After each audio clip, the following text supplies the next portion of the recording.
Bonjour à toutes et à tous.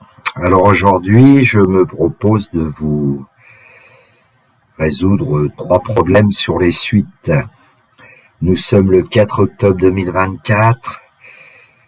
Alors je vais vous donner quelques conseils de travail. Je le fais rarement dans les vidéos, mais bon. Donc je pense que la première chose que vous pouvez faire, c'est de récupérer le polycopier que je joins dans le descriptif de la vidéo, de chercher les problèmes avec un papier, un stylo. Essayez d'avoir votre cours à portée de main, mais fermé au départ. Le cours, c'est la première boîte à outils pour résoudre des exercices, des problèmes, pour répondre à des questions. Ensuite, évidemment, dans un exercice, il faut essayer d'avoir un peu de réflexion, réfléchir, se demander pourquoi, comment. Alors, on va essayer de voir dans cette vidéo, parfois, avec les remarques que je vais faire, les idées qui peuvent venir. Vous aurez aussi un lien vers mon nouveau blog où je dépose divers documents. Alors, il y a parfois des petites erreurs, des coquilles. Si vous en voyez, n'hésitez pas à m'envoyer un message. Alors, je remercie Blueberry pour son message d'hier soir qui m'a fait énormément plaisir. Je répondrai dans la journée, je pense. Allez, on va attaquer évidemment les problèmes que je vous propose aujourd'hui. Alors avant d'attaquer la résolution de certains problèmes, là, on va regarder un tout petit peu les énoncés. Dans le problème 1, la suite UN est définie par U0 égale 1, et pour tout entier naturel n, UN plus 1 égale 2 plus racine carrée de UN. Donc ici, on va s'intéresser à ce qu'on appelle en général une suite récurrente. Problème 2, la suite UN est définie par, pour tout entier n supérieur égal à 1, UN égale n divisé par 2 puissance n. Alors ici, on a une expression explicite de UN en fonction de n. Et puis, troisième problème, une suite définie par une somme. La suite Sn est définie par, pour tout entier n supérieur égal à 1, Sn égale 1 divisé par racine carrée de 1, plus 1 divisé par racine carrée de 2, plus etc., plus 1 divisé par racine carrée de n, qu'ensuite j'ai mis sous forme de symbole sigma depuis k égale 1 jusqu'à k égale n, de 1 sur racine carrée de k. Donc c'est ce qu'on appelle en mathématiques aussi une série. Ici, elle est à terme positif. Voilà, donc c'est les 3 types de problèmes en général qui peuvent vous intéresser en terminale. Alors, énoncé du problème 1, donc la suite UN est définie par U0 égale 1 et pour tout entier naturel n, UN plus 1 égale 2 plus racine carrée de UN. Question 1, montrer par récurrence que pour tout entier naturel n, 1 inférieur égal à UN, inférieur égal à UN plus 1, inférieur égal à 4. Question 2, la suite UN est-elle convergente ou justifiée? Question 3, quelle est la limite de la suite UN? Alors, je vais commencer par cette première question où on nous dit finalement, si on accepte le résultat, que tous les termes de la suite ont l'air d'être compris entre 1 et 4, et puis UN étant inférieur ou égal à UN plus 1, normalement, vous devriez savoir ce que ça veut dire, c'est-à-dire que la suite a l'air d'être croissante, c'est-à-dire que les termes augmentent au fur et à mesure du temps. Alors, rien ne vous empêche, par exemple, d'utiliser une calculatrice pour essayer un peu de regarder ce que c'est que cette suite. Alors l'écran, vous voyez une calculatrice qui est une Texas Instruments, mais ce que je vais faire peut se faire sur n'importe quelle calculatrice, Casio, Uniworks, HP. Alors, pour une suite récurrente, voilà ce que je faisais souvent avec mes élèves. On commence par placer le premier terme de la suite dans une mémoire. Alors, je l'appelle U parce que la suite s'appelle UN, mais vous pouvez utiliser notre mémoire de la calculatrice. Et puis ensuite, on tape l'expression. Alors, l'expression, c'est 2 plus second racine de U. Alors quand j'ai l'expression de un plus 1 en fonction de un, hein, j'ai pas été précis. Donc on avait 2 plus racine de un qui est égal à un plus 1 en fait. Donc en fait on va stocker 2 plus racine de u et on va le remettre dans u. Ce qui fait que cette expression c'est une traduction de ce que vous avez avec 2 plus racine de un égale un plus 1. Quand on va faire entrer, évidemment, on va obtenir u1. Donc u1 apparemment vaut 3, proche de 3. Alors là, je vais mettre en mode pour que ça donne des valeurs décimales et non pas parfois des fractions ou des racines carrées. Alors quand on va refaire entrer, qu'est-ce qui va se passer? Maintenant, u prend la valeur 3. Donc on va avoir u qui en fait correspond à u1. Et si on répète cette instruction, on va avoir 2 plus racine carrée de u1 qui va être mis dans u2. Et en fait, il suffit de faire entrer. Hein. Alors c'est là que, bon, ça donne pas une valeur décimale, voilà. Donc on obtient environ 3,732. 3,732 environ. Les premiers termes de la suite augmentent. Évidemment, après, on obtient le terme suivant en faisant entrer. Toujours augmentation. Et puis, on a le sentiment que, effectivement, les termes de la suite vont être inférieurs à 4. Alors, en fait, la calculatrice peut vous donner à un moment donné la valeur 4, alors qu'en fait, cette suite ne peut pas l'atteindre. Mais bon. Voilà, à un moment donné, elle arrondit tellement qu'elle donne la valeur 4.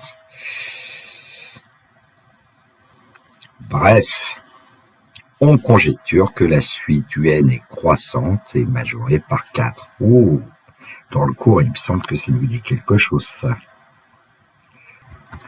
Donc, compte rendu du problème 1, la première question montrait par récurrence que pour tout antinaturel n, 1 inférieur égal à un, inférieur égal à un plus 1, inférieur égal à 4.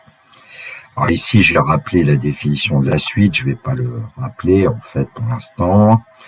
On doit procéder à l'aide de 2 étapes principales, l'initialisation, ce qu'on appelle comme ça. La première étape, c'est de vérifier que la propriété est vraie au rang n égale 0 ici.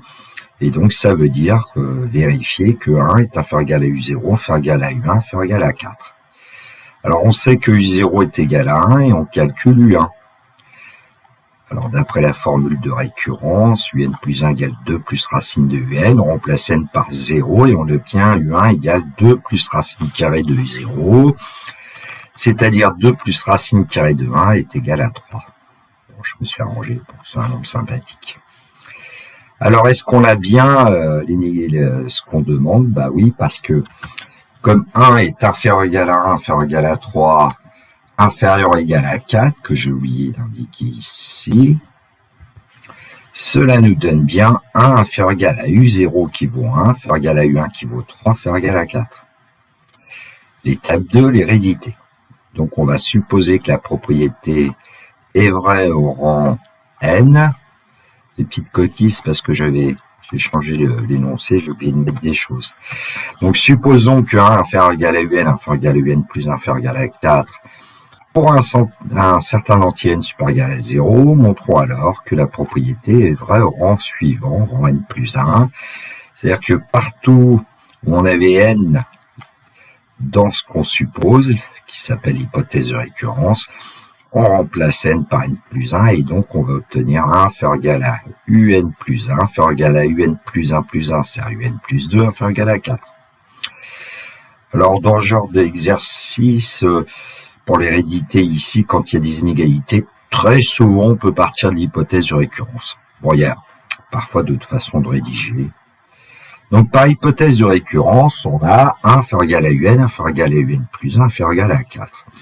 Alors la question à se poser dans l'hérédité, c'est toujours la même, c'est-à-dire comment peut-on passer du rang n au rang n plus 1.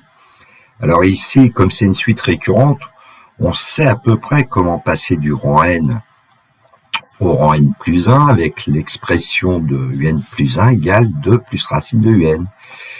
Le un qui est tout seul d'ailleurs dans l'expression ici. Il peut y avoir des exercices plus délicats à voir plus tard. et ben le UN, on prend sa racine carrée, après on ajoute 2.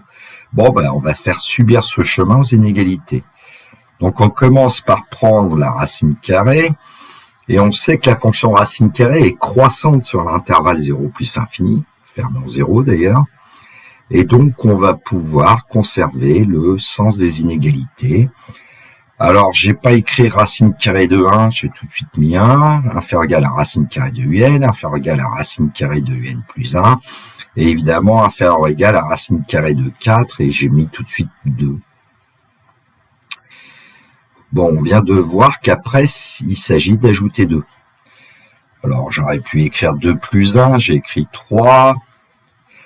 Alors, on conserve le sens des inégalités puisqu'on ajoute un nombre réel. 2 plus racine carrée de UN, ce qui nous permet de faire apparaître UN plus 1. 2 plus racine carrée de UN plus 1, ce qui nous permet de faire apparaître UN plus 2, enfin égal à 4. Alors, évidemment, pour obtenir 1 inférieur égal à UN plus 1, inférieur égal à UN plus 2, inférieur égal à 4, bah, quand on regarde les trois derniers termes des inégalités, c'est bien ce qu'on obtient, UN plus 1 inférieur égal à UN plus 2 inférieur égal à 4, mais on a UN plus 1 supérieur égal à 3. Mais un nombre qui est supérieur égal à 3 est forcément supérieur ou égal à 1. Alors je pourrais le mettre en remarque, que 1 est inférieur égal à 3.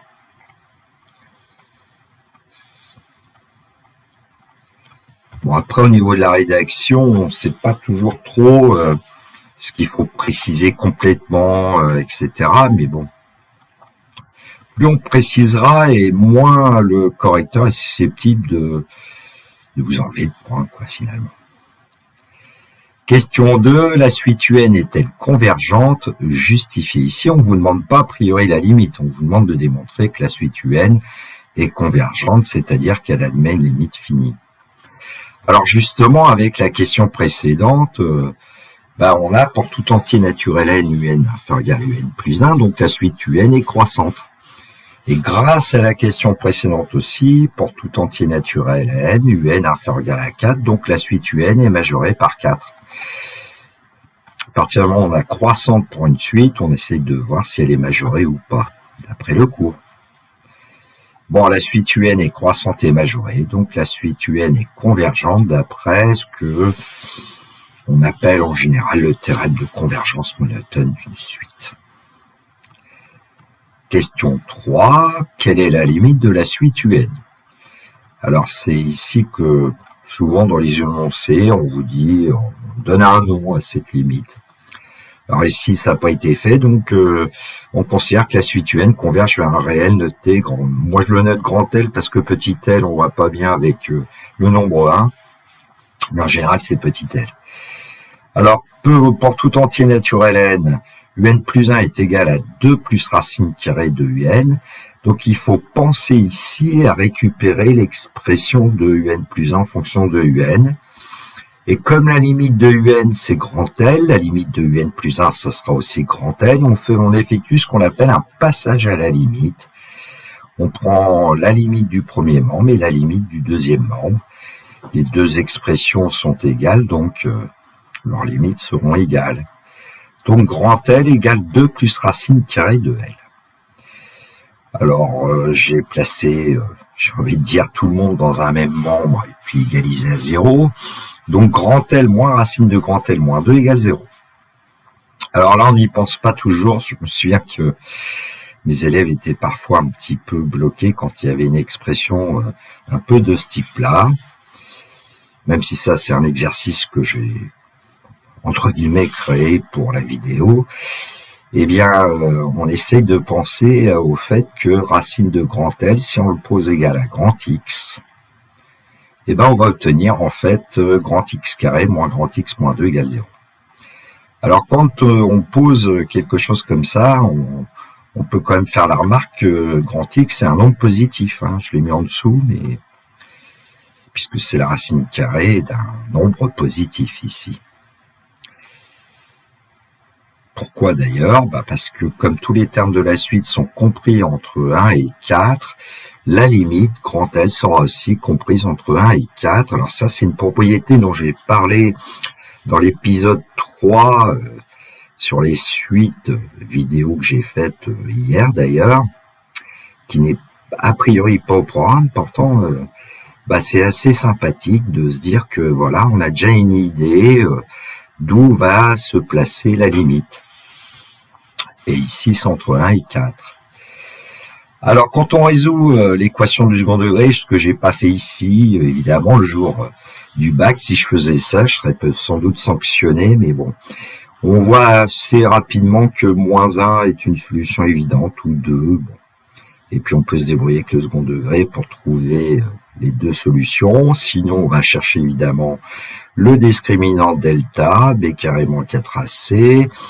Ici, il va être strictement positif, et puis on utilise les propriétés qui nous donnent les deux solutions réelles, moins b plus racine de delta sur 2a, ou bien moins b moins racine de delta sur 2a. On finit par trouver -1 et 2 comme solution possible. Et puis comme grand X, on a remarqué qu'il était positif ici, ça peut être que 2. Et donc grand X égale 2, alors maintenant le changement de variable qu'on avait fait, grand X égale racine de L, on revient à racine carrée de L pour trouver L. La racine carrée de L égale 2, L égale 4. Et donc on peut conclure la limite de la suite UN est 4, ce que la calculatrice nous avait dit en fait. Mais bon, ici on l'a démontré. Alors dans plusieurs vidéos, j'ai montré à l'aide du logiciel GeoGebra comment obtenir les termes de la suite UN sur l'axe des abscisses grâce à la représentation dite parfois en escalier ou en mode toile. Bon, j'insiste pas ici de trop, on part de 1 ici, U0, et puis on effectue un tracé vertical pour rejoindre la courbe de F. Alors ici, f de x égale 2 plus racine de x, bien sûr. Et donc ce point a pour abscisse U0 et pour ordonnée U1. Alors on effectue un tracé horizontal vers la droite d'équation y égale x, la droite D là. Et donc le point que vous voyez à l'écran symbolisé avec ma petite flèche, il a pour abscisse U1. Et donc à l'aide d'un tracé ensuite à nouveau vertical qui rejoint la courbe, on a un point d'abscisse U1 d'ordonnée U2. Et donc on trace un segment horizontal qui joint la droite d'équation y égale x. Et puis on obtient évidemment ici le point d'abscisse U2 et ainsi de suite. Et là on voit que a priori, par exemple U20 va être très proche de 4, 1, 2, 3, 4, très très proche. Bon, A20 ce sont des points, A20 c'est un point qui se situe sur la courbe de F, d'abscisse 20 et d'ordonnée 21 a priori, et puis B20, le point de coordonnée U20. Alors une représentation plus classique, on met N en abscisse et UN en ordonnée, voilà, que j'ai obtenu grâce à GeoGebra aussi, avec le tracé de tout à l'heure. Alors ici, j'ai fait apparaître une valeur approchée de U20, alors vous voyez que j'ai été obligé de chercher beaucoup de décimales, pour pas que ça donne 4, quoi. Alors, on a M1, M2, M3, M4, jusqu'à M20. Mn, c'est le point d'abscisse N et d'ordonnée UN. J'ai tracé aussi la droite d'équation y égale 4 pour qu'on voit bien que les termes de la suite s'en rapprochent. Et s'en rapprochent très vite, en fait, ici. Énoncé du problème 2. La suite UN est définie par, pour tout entier n supérieur ou égal à 1, UN égale n divisé par 2 puissance n. Alors donc, j'ai dit tout à l'heure que UN était une expression en fonction de petit n, et quand on regarde n divisé par 2 puissance n, on peut se dire que le numérateur tend vers plus infini, et le dénominateur tend aussi vers plus infini, puisque 2 est plus grand que 1, et on sait que dans ce cas-là, q puissance n tend vers plus infini. Donc on a une forme indéterminée, infini sur infini. Et donc le but de cet exercice, on va le voir, ça va être de trouver la limite de UN, et on va voir que c'est pas une mince affaire, alors que les deux suites sont deux suites de référence qui paraissent simples. Alors on peut avoir des idées pour conjecturer la limite de la suite, évidemment, on peut essayer d'aller chercher une calculatrice. J'ai envie de vous dire, prenons n égale 10 par exemple, 2 puissance 10 c'est 1024. Alors 10 sur 1024, ça va donner quand même un nombre assez proche de 0. Donc dans la course à l'infini, 2 puissance n va certainement l'emporter sur petit n. Bon, voilà. Question 1. Justifier que tous les termes de la suite un sont des réels strictement positifs. Question 2a. Justifier que pour tout entier n supérieur ou égal à 1, un plus 1 divisé par un égale n plus 1 divisé par 2n. Donc on peut diviser par un puisque un est strictement positif. Et puis ici, n plus 1 divisé par 2n, on peut remarquer quand même que le dénominateur 2n pourrait s'annuler si on prenait n égale 0, mais on a pris la précaution de travailler pour tout entier n supérieur ou égal à 1. Petit b, en déduire que la suite un est décroissante.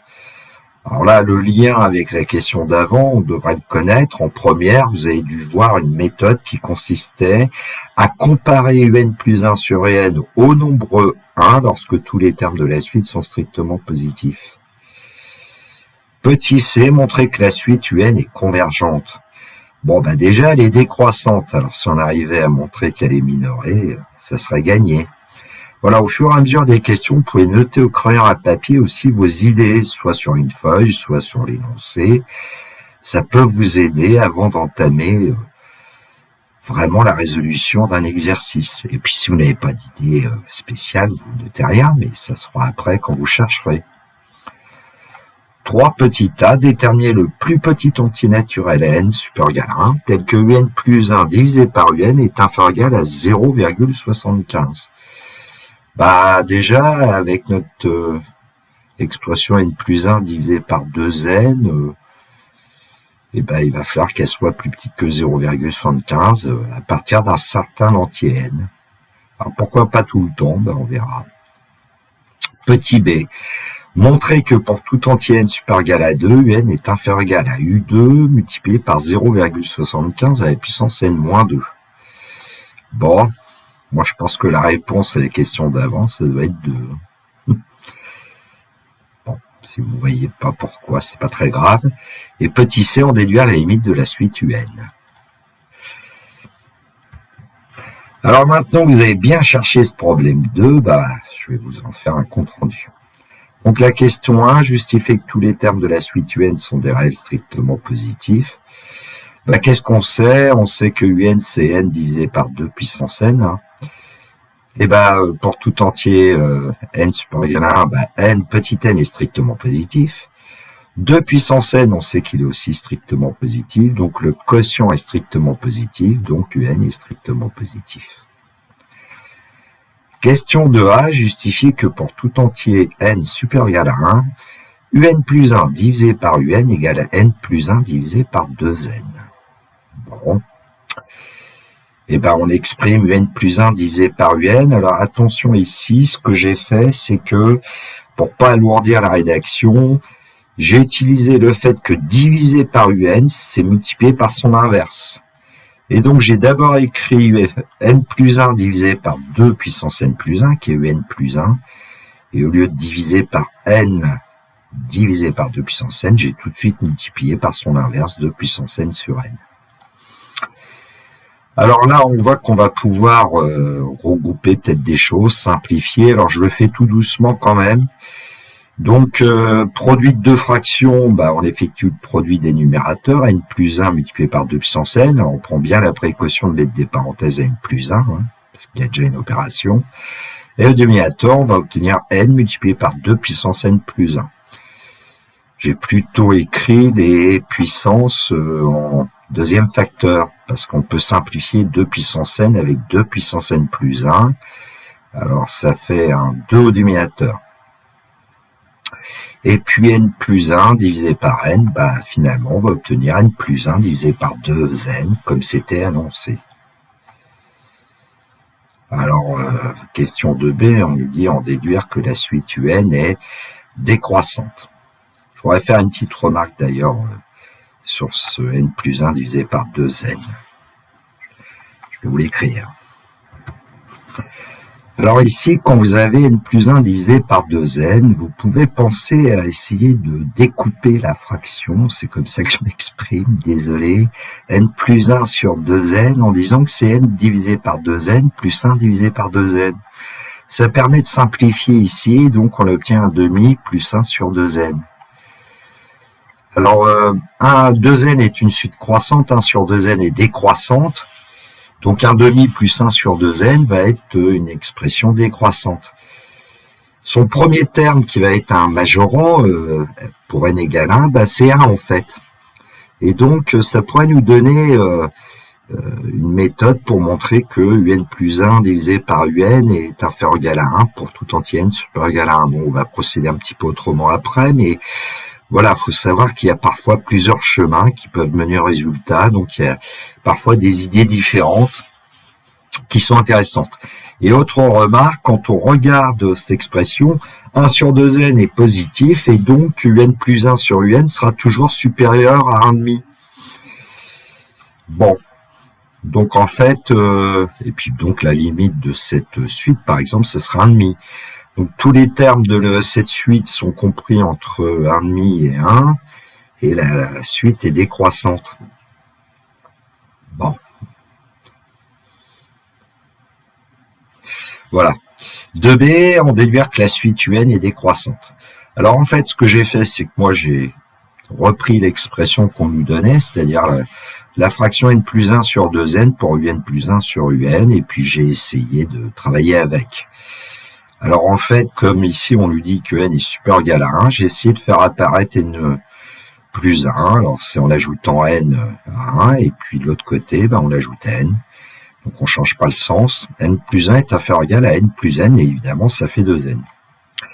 Et donc quand on effectue le quotient en disant par 2n qui est strictement positif, on ne change pas le sens, n plus 1 divisé par 2n est inférieur ou égal à 1. Donc j'ai rajouté le fait que 2n est strictement positif, bien justifié qu'on conserve le sens des inégalités. Et donc un plus 1 sur un est inférieur ou égal à 1, donc un plus 1 est inférieur ou égal à un. Alors cette démarche va peut-être pas vous paraître tout à fait naturelle, donc je vais vous en proposer une autre, je vais pas l'écrire, à vous de voir, c'est de vous dire, après tout, puisqu'on me dit que j'ai besoin de comparer un plus 1 sur un à 1, vous pourriez partir de cette expression et travailler par équivalence, ça serait équivalent à ça serait équivalent à ça, etc. C'est sans doute plus facile que ce que j'ai fait ici, mais bon, encore un autre chemin pour arriver au résultat. Donc comme pour tout entier n supérieur ou égal à 1, finalement on va avoir un plus 1 inférieur ou égal à un, puisque un plus 1 sur un est inférieur ou égal à 1, multipliant par un, on obtient bien cette inégalité, on peut en déduire que la suite un est décroissante. 2c, montrer que la suite un est convergente, eh bien on vient de voir que la suite un, en fait, elle est décroissante. Donc est-ce qu'elle est minorée? On a vu dans la première question que tous les un étaient des réels strictement positifs, ça veut dire que pour tout entier n ici supérieur ou égal à 1, parce que on travaille pour n supérieur ou égal à 1, un est strictement positif, donc la suite un est minorée par 0. La suite un est décroissante et minorée, donc la suite un est convergente, d'après le théorème de convergence monotone. Dès que vous avez une suite monotone, c'est-à-dire croissante ou décroissante, posez-vous la question de savoir quand elle est croissante, est-ce qu'elle est majorée ou pas? Et quand elle est décroissante, est-ce qu'elle est minorée ou pas? Et vous pouvez ainsi conclure, notamment quand elle est minorée et décroissante, qu'elle est convergente. Quand elle est croissante et majorée, elle est convergente. Très important. Question 3. Déterminer le plus petit entier n supérieur ou égal à 1, tel que un plus 1 divisé par un inférieur ou égal à 0,75. Vu les remarques orales que j'ai fait tout à l'heure, où un plus 1 sur un, finalement, son premier terme c'est 1, et puis c'est une suite qui va tendre vers 1,5 en décroissant, c'est à peu près certain qu'à un moment donné, on va avoir cette inégalité. Bon, j'insiste pas trop, soit l'anti-n supérieur égal à 1. Alors, voilà la démarche que j'ai utilisée ici, c'est une démarche plutôt par équivalence qu'on aurait pu utiliser dans une question précédente, je vous l'ai indiqué. À partir de quelle valeur de n on va avoir cette inégalité? Alors ici, on part de l'inégalité et puis soit on travaille par équivalence, soit on travaille par condition qui permet d'obtenir les inégalités. Ici, on pourrait dire au lieu du SSI, et c'est seulement si, un DQ. Alors, UN plus 1 sur UN inférieur égal à 0,75 signifie que n plus 1 divisé par 2n est inférieur égal à 0,75. Alors, en multipliant par 2n qui est positif strictement, on va obtenir n plus 1 qui doit être inférieur égal à 0,75 fois 2n, que j'ai écrit tout de suite 1,5n. Et du coup, ça nous donne, en plaçant les valeurs de n, j'ai envie de dire, dans le deuxième membre, 1 inférieur égal à 0,5n, et du coup, on obtient n supérieur égal à 2. Alors ici, on a un petit peu de chance parce qu'on tombe pile poil sur 2, on aurait pu tomber sur un nombre du style 1,8, n étant supérieur égal à 1,8, ça signifie que n est supérieur égal à 2, puisqu'ici n est un entier. Donc on peut conclure le plus petit entier n supérieur égal à 1, tel que n plus 1 divisé par 2n est inférieur égal à 0,75, c'est n égale 2. 3b, montrer que pour tout entier n supérieur égal à 2, un va être inférieur égal à u2 multiplié par 0,75 à la puissance n-2. Alors en fait, ici, je n'ai pas dit qu'on pourrait faire un raisonnement par récurrence, je vous le fais dans une remarque. En général, maintenant, dans les sujets de bac ou dans les contrôles, les professeurs l'indiquent, montrer par récurrence que.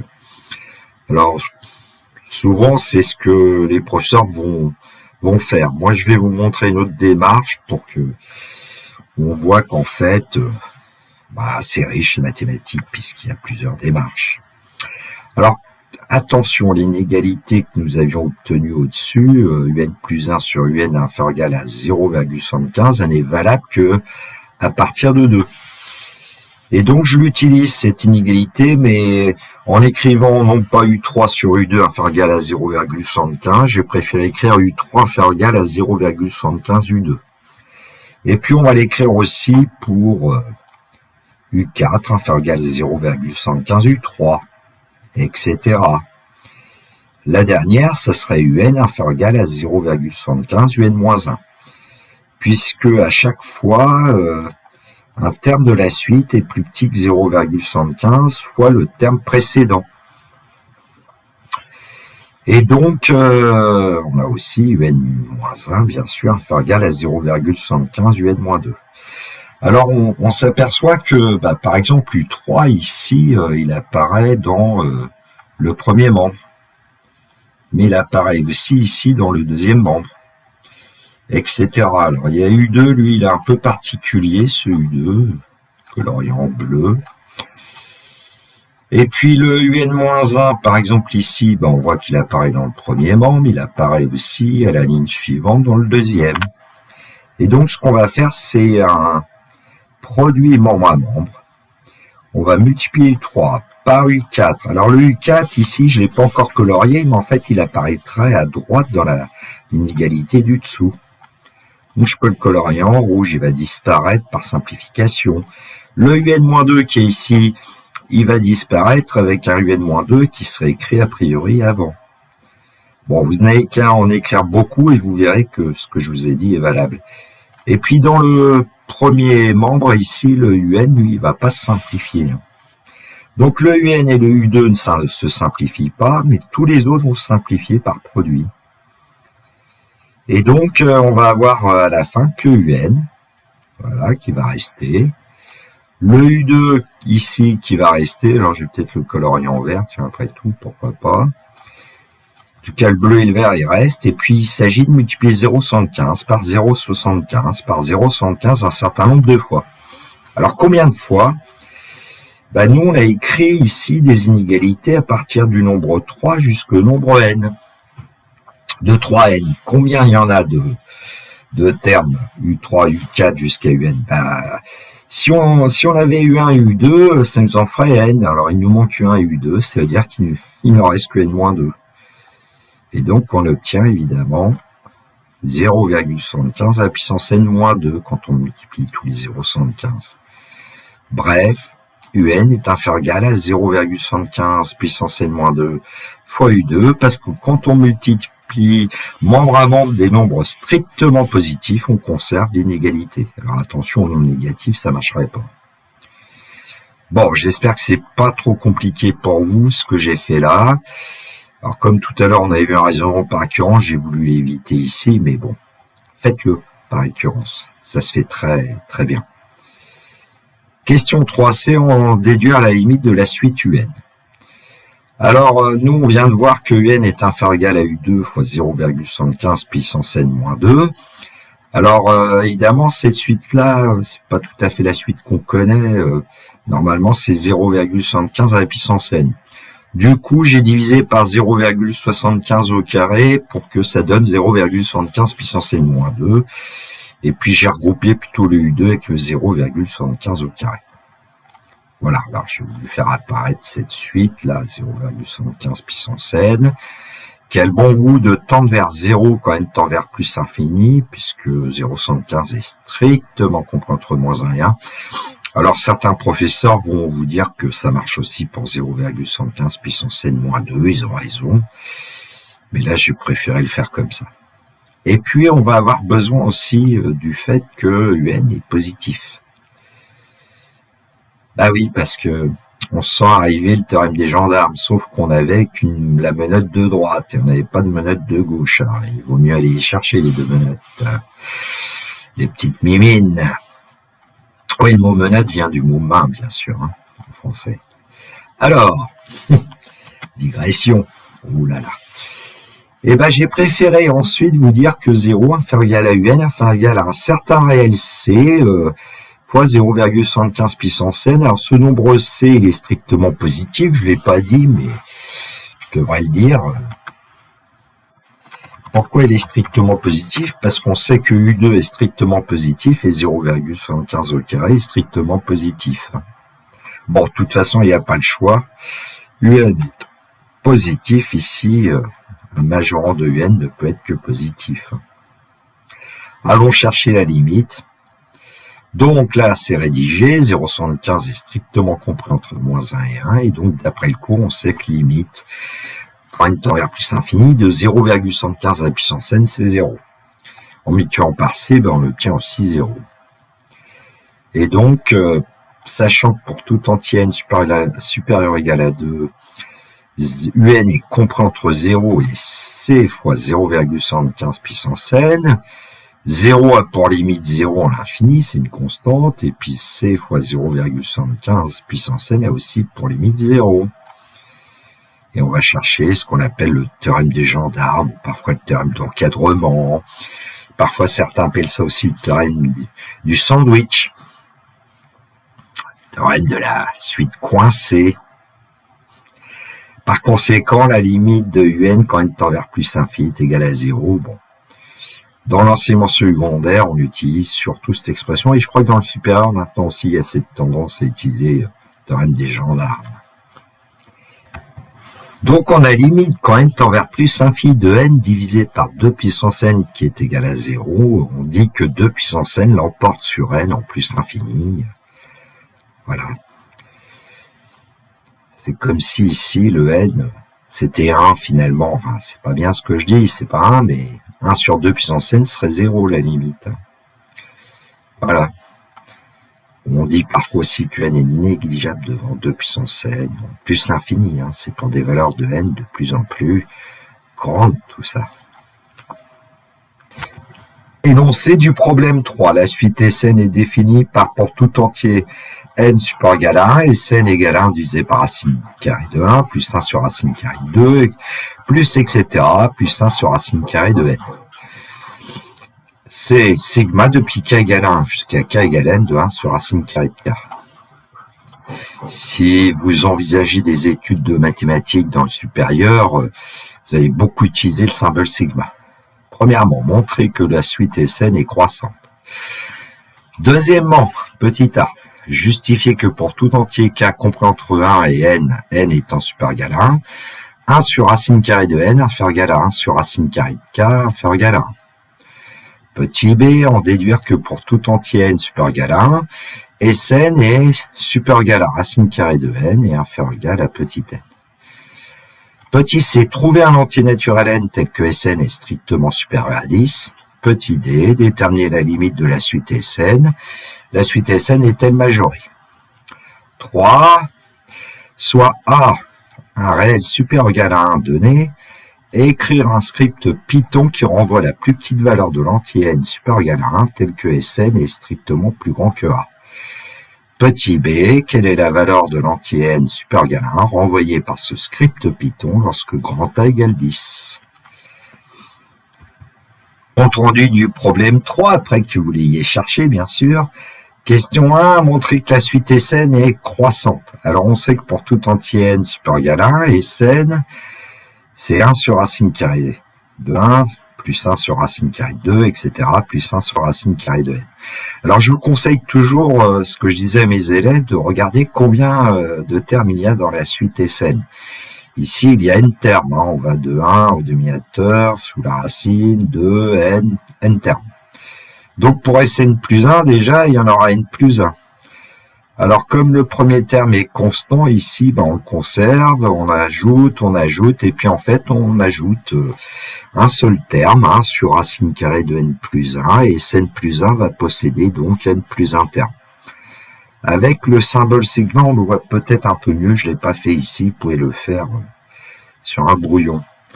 Et donc, quand on va effectuer la différence Sn plus 1 moins Sn, pour pouvoir étudier son signe et ainsi avoir les variations de la suite Sn, c'est la méthode la plus simple avec les sommes de termes, avec les séries, on va obtenir que 1 sur racine carrée de n plus 1, puisque tous les autres termes vont s'éliminer. À la verticale, ça se voit bien. 1 divisé par racine carrée de n plus 1, j'ai oublié de le dire quand même, c'est plus grand que 0.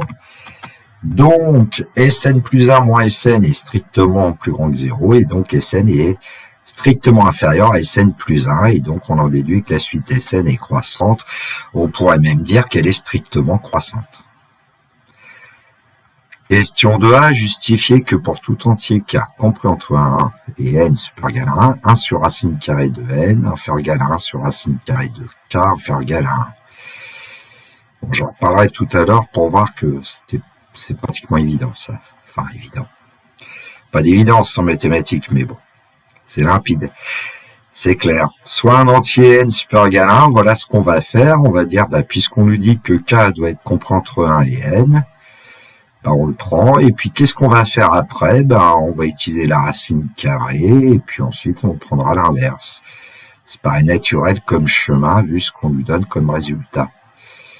Alors, la fonction racine carrée, on sait qu'elle est croissante sur l'intervalle 0 plus infini, donc en utilisant la racine carrée, on ne change pas le sens des inégalités, on a le droit d'utiliser la racine carrée, parce que 1, k, n sont des nombres positifs, même supérieurs ou égaux à 1. Alors, racine carrée de 1, j'ai mis 1, je ne vais pas laisser la racine carrée, j'aurais pu. Et puis, en passant à l'inverse, là, on change le sens des inégalités, puisqu'on sait que la fonction inverse est strictement décroissante sur l'intervalle 0 plus infini ou vers 0.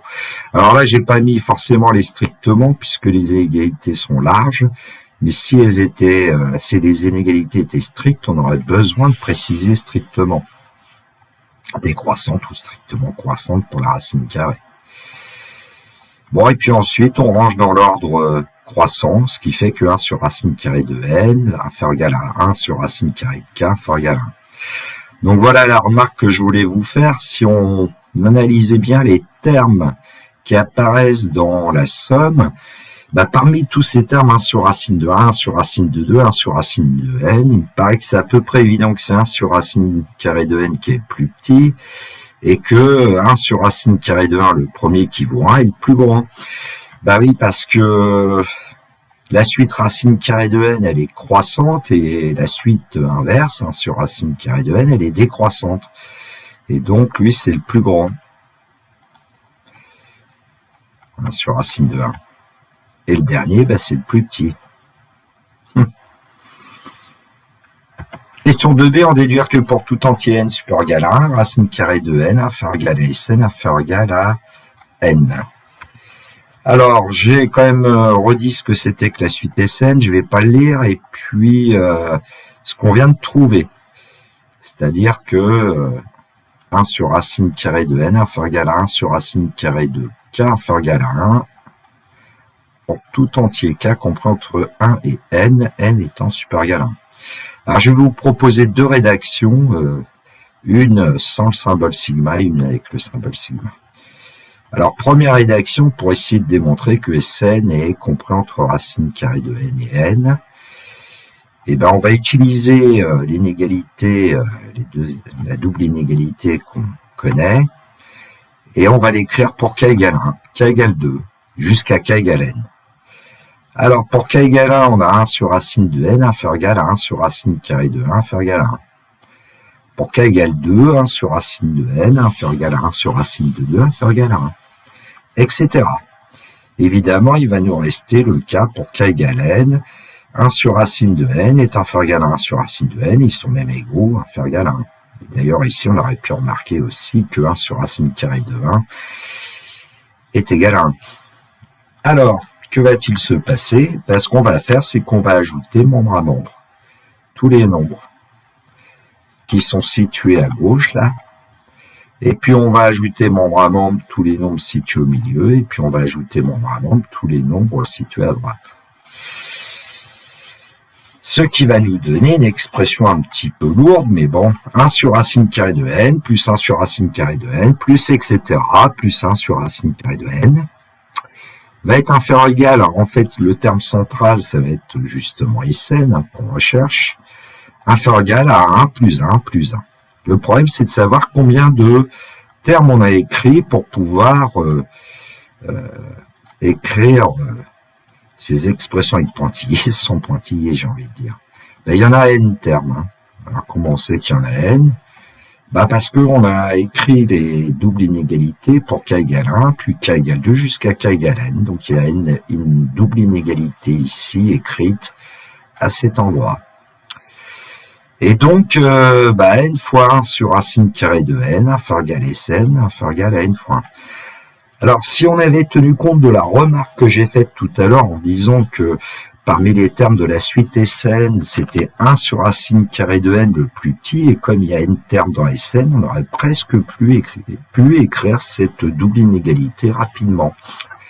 Et comme 1 sur racine de 1, c'est-à-dire 1 est le plus petit terme qui apparaît dans Sn, bah, c'est logique que Sn soit inférieur ou égal à... j'ai dit plus petit terme, pardon, plus grand terme, hein, point 1. C'est logique que Sn soit inférieur ou égal à n fois le plus grand terme. Et c'est logique que Sn soit supérieur ou égal à n fois le plus petit terme. Et donc on obtient bien l'inégalité racine carrée de n inférieur ou égal à Sn inférieur ou égal à n. Alors il y a une vidéo faite par monsieur Olivier Geneste, Olgen, vous pouvez aller voir sur sa chaîne, il y a vraiment des très belles vidéos. C'est un professeur très pédagogue. Il va vous montrer que Sn est inférieur ou égal à 2 racines carrées de n. 2 racines carrées de n, c'est un meilleur majoran que n, parce qu'en général, 2 racines carrées de n est inférieur à n, en tout cas pour n assez grand. Vidéo très intéressante. Alors à la fin, vous aurez des difficultés peut-être un peu, parce qu'il faut connaître ce qu'on appelle les intégrales, et ça c'est plutôt vu en fin d'année de terminale, pour ceux qui sont élèves de terminale. La deuxième rédaction va être un petit peu plus condensée, j'ai envie de dire celle que vous devriez faire dans l'enseignement supérieur en tout cas. Donc, soit un anti-n supérieur égal à 1, on reprend notre double inégalité 1 sur racine carrée de n, inférieur égal à 1 sur racine carrée de k, inférieur égal à 1. Et pour tout entier k compris entre 1 et n, ici j'ai oublié de mettre supérieur égal à 1. Et puis, au lieu d'écrire toutes les doubles inégalités pour k variant de 1 à n, on applique tout de suite la somme avec le symbole sigma. La somme des k égale 1 jusqu'à k égale n des 1 sur racine de n va être inférieure égale à la somme depuis k égale 1 jusqu'à k égale n des 1 sur racine de k, inférieure égale à la somme depuis k égale 1 jusqu'à k égale n du nombre 1. En fait, ce que j'ai écrit ici, c'est la même chose que j'avais écrit ici. Mais l'écriture, évidemment, est plus condensée grâce au symbole sigma. Alors, évidemment, il y a combien de termes? On voit bien que k égale 1, k égale n, il y en a n. Donc ici, comme 1 sur racine de n ne dépend pas de l'indice k, c'est n fois 1 sur racine de n. Le terme central, c'est Sn, et puis la somme depuis k égale 1 jusqu'à k égale n de 1, ça veut dire qu'on a fait 1 plus 1 plus 1 n fois, donc c'est n. Bon, donc on obtient bien la même double inégalité, et Sn est compris entre racine carrée de n et n. Question 2c, trouve un entier naturel n tel que Sn est plus grand que 10. Alors on va abandonner le fait que Sn est inférieur égal à n, parce que ça va nous suffire de savoir que racine carrée de n est inférieur égal à Sn. Puisqu'on veut que Sn soit plus grand que 10, il va nous suffire que racine carrée de n soit plus grand que 10, et en passant au carré, ça va nous donner dès que n est plus grand que 100. Et donc, le premier entier strictement supérieur à 100 étant 101, je dis que pour n égale 101, on est sûr que Sn est plus grand que 10. Mais ça va sans doute arriver avant n égale 101, on va le voir plus tard. Que Sn est plus grand que 10. 2D, déterminer la limite de la suite Sn. La suite Sn est-elle majorée? Nous, on sait maintenant que pour tout entier n supérieur égal à 1, racine carrée de n est inférieure égal à Sn. J'ai abandonné Sn inférieur égal à n qui ne sert à rien ici. La suite racine carrée de n est une suite de référence qui a pour limite plus l'infini. Et donc, la suite racine carrée de n qui tend vers plus l'infini va pousser Sn vers plus l'infini. D'après ce que je vais appeler le théorème d'une suite poussée vers l'infini. Dans une de mes vidéos, épisode 1 ou 2 ou 3. Donc la suite Sn, elle est croissante et la suite Sn a pour limite plus infini, donc la suite Sn n'est pas majorée. En fait, il faut savoir que, je l'ai dit dans une des vidéos, la suite Sn ayant pour limite plus infini, automatiquement elle ne peut pas être majorée. Mais bon. 3. Soit grand A réel supérieur égal à 1 donné, et écrire un script Python qui renvoie la plus petite valeur de l'entier n supérieur égal à 1, tel que Sn est plus grand que 1. Alors en général, au bac, on vous le donne, le script Python, soit complet, soit il faut mettre des petits pointillés. Alors moi, au fur et à mesure de l'année, j'essaie de faire en sorte que mes élèves essaient d'en écrire, parce que plus on est capable d'écrire un script Python, et plus on est capable évidemment de répondre à ces questions de bac. Alors, c'est ce qu'on appelle un problème de seuil. À partir de quel moment est-ce que Sn est plus grand que 1? Alors ici, il y a d'autres façons de faire, mais j'ai initialisé n à 1, et puis grand S vaut 1, forcément, c'est 1 sur racine carrée de 1. Et ça. Et puis en fait, ici, on va dire que tant que S est inférieur égal à A, et oui, on prend l'événement contraire, S inférieur égal à A par rapport à Sn qu'on veut plus grand que A. Et petit n prend la valeur suivante, donc au départ, ça sera 2, puis 3, puis... Et puis on calcule Sn, alors en fait, Sn, c'est le S d'avant, plus 1 sur racine carrée de n ici... Puisque ici on a 2 au départ, donc on rajoute 1 sur racine carrée de 2, puis après on rajoutera 1 sur racine carrée de 3, et ainsi de suite. Et puis à la fin, on renvoie la valeur de n. Alors les parenthèses ne servent à rien, mais quand il y a deux nombres qu'on veut renvoyer, elles sont nécessaires.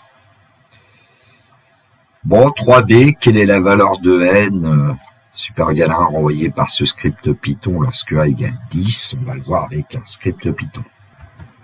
Donc j'ai pris le logiciel et du Python, et puis on a besoin quand même de la bibliothèque mathématique, parce qu'ici il y a une racine carrée.